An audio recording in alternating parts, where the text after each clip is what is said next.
ക്രിസ്തുവിലെത്രയും സ്നേഹം നിറഞ്ഞവരെ, തളർവാദം ഒരു രോഗമാണ്. മനസ്സിനെയും ശരീരത്തെയും തളർത്തുന്ന രോഗം. അനുകമ്പ ഉള്ളിലൊതുക്കി നടന്ന ക്രിസ്തുവിന് ബെത്സേദ കുളക്കരയിൽ 38 വർഷമായി തളർവാദം പിടിപെട്ട് കിടക്കുന്ന മനുഷ്യനെ കണ്ടപാടെ മനസ്സ് തളർന്നു കാണണം. കാരണം കരുണ ഉള്ളിലുള്ളവർക്കേ മറ്റുള്ളവരോടും കരുണ കാണിക്കാൻ സാധിക്കൂ. ഒരു അസാധാരണ പ്രവൃത്തിയിലൂടെ തളർവാദ രോഗത്തിൽ നിന്നും ആ മനുഷ്യനെ വിമുക്തനാക്കുന്ന ക്രിസ്തുവിനെയാണ് വിശുദ്ധ യോഹന്നാൻ്റെ സുവിശേഷം 5-ാം അധ്യായം 1 മുതൽ 16 വരെയുള്ള വാക്യങ്ങളിലൂടെ സുവിശേഷകൻ വരച്ചു കാട്ടുന്നത്. അവനെ കണ്ടപാടെ ക്രിസ്തു ചോദിക്കുന്നത്, നിനക്ക് സുഖം പ്രാപിക്കാൻ ആഗ്രഹമുണ്ടോ എന്നാണ്.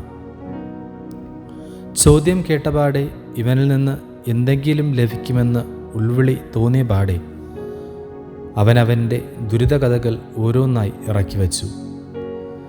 തത്സമയം ക്രിസ്തു മറ്റൊന്നും ആലോചിക്കാതെ കിടക്കയുമെടുത്ത് നടക്കുക എന്ന് മാത്രം പറയുന്നു. എന്നാൽ മാനവികതയേക്കാൾ നിയമം ഉള്ളിൽ കുത്തി നിറച്ചിരിക്കുന്ന യഹൂദർ ചോദിച്ചത്, എന്തിന് സാബത്തിൽ നീ നിഷിദ്ധമായത് ചെയ്യുന്നു എന്നാണ്. കാരണം യഹൂദരുടെ ഉള്ളിൽ മുഴുവൻ കരുണയല്ല, കാഠിന്യമായിരുന്നു. അപരനോടുള്ള സ്നേഹം എന്തെന്നറിയാത്ത, കരുണ എന്തെന്നറിയാത്ത തീവ്ര നിയമവാദികൾ ആയിരുന്നു അവർ. തന്നെ സുഖപ്പെടുത്തിയവനെ കാണാൻ ആഗ്രഹിച്ച തളർവാദ രോഗി കണ്ടത് ജനക്കൂട്ടത്തെ മാത്രം. പിന്നീട് ദേവാലയത്തിൽ വച്ച് കണ്ടുമുട്ടുമ്പോൾ ക്രിസ്തു പറഞ്ഞത് ഇപ്രകാരമാണല്ലോ, നീ സുഖം പ്രാപിച്ചിരിക്കുന്നു, മേലിൽ പാപം ചെയ്യരുത്.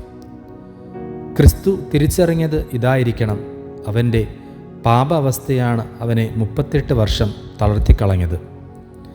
സ്നേഹം നിറഞ്ഞവരെ, നാമും പാപത്തിലോട്ട് പെട്ടെന്ന് ആകർഷിക്കപ്പെടുന്നവരാണ്. അറിഞ്ഞും അറിയാതെയും ദിനചര്യകളിൽ പാപത്തെ കൂടെ കൂട്ടാറുണ്ട്. തളർവാദ രോഗിയും പാപത്തിൽ ജീവിച്ചവനായിരിക്കണം. അങ്ങനെ പാപാവസ്ഥ അവനെ ഒന്നും ചെയ്യാൻ കഴിവില്ലാത്തവനാക്കി. എന്നാൽ അവൻ്റെ സൗഖ്യത്തിൻ്റെ അടിസ്ഥാനം സുഖം പ്രാപിക്കുവാനുള്ള ആഗ്രഹമോ അവൻ ക്രിസ്തുവിനോട് കാട്ടിയ വിനയത്വ മനോഭാവമോ അല്ല. മറിച്ച് 38 വർഷം അവൻ്റെ മനസ്സിൽ, അവൻ്റെ ജീവിതത്തിൽ ഇരുട്ടായിരുന്നു. എന്നാൽ ക്രിസ്തുവിനെ കണ്ടപാടെ അവൻ വെളിച്ചം കണ്ടു തുടങ്ങി. ജീവിതം പ്രകാശമായി മാറിത്തുടങ്ങി.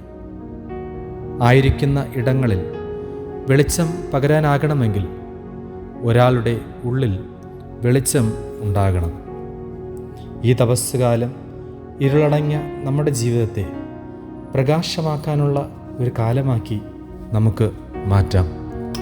ക്രിസ്തു ലോകത്തിൻ്റെ പ്രകാശമാണ്. നാമും പ്രകാശത്തിൻ്റെ മക്കളാണ്.